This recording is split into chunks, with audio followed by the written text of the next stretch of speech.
It's a little bit shady in here, isn't it? It's kind of nice compared to the mid-80s out there. But the plants are going to like it. Tomatoes aren't going to drop as many flowers. And it'll retain more moisture on the mulch. Granted, it's not 100%, but it'll do its job. It's about a 40% shade cloth. I got it from Amazon. Has metal grommets that you can attach to a fence or a cattle post, or a cattle panel rather. And I just use zip ties. I need to go through and reattach and finish anchoring down my shade cloth, but I wanted to show how much difference this makes. It's a little bit of a challenge to put up by yourself, but it's not impossible. I do have two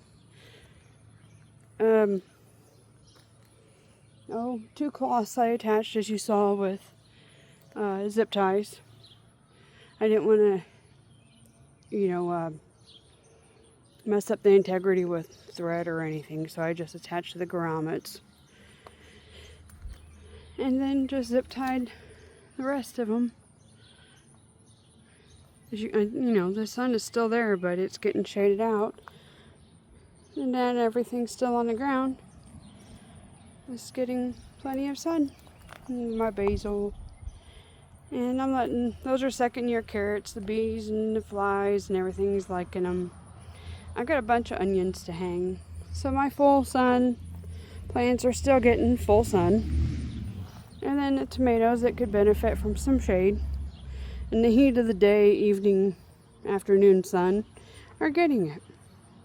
It's the middle of July, getting ready to be the dog days of summer.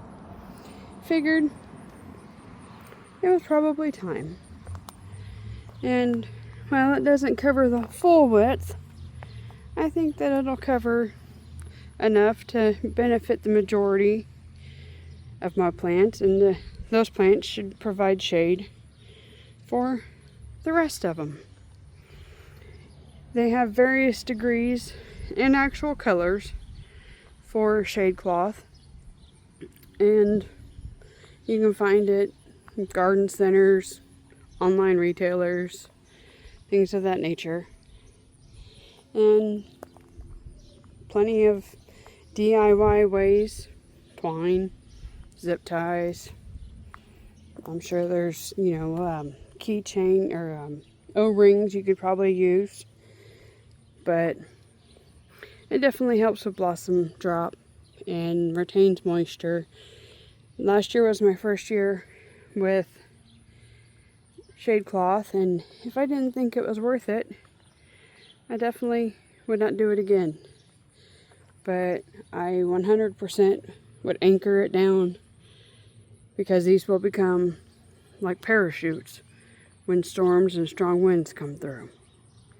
So just as long as you can make sure and do that, your plants will thank you for it. Again, if you like this information and subscribe to the channel, like this post or video, and we'll see you next time. It hasn't even been a week yet, and I wanted to show the result of that injection of BT into my buttercup squash. Here's the one plant, and this is the one next to it that was all wilty. And surprisingly, we have not had any rain, so it's just been regular watering since the injection, and you can't even tell. So I definitely recommend this as a method of treating the squash vine borer if it is something that you're comfortable doing, because it does work.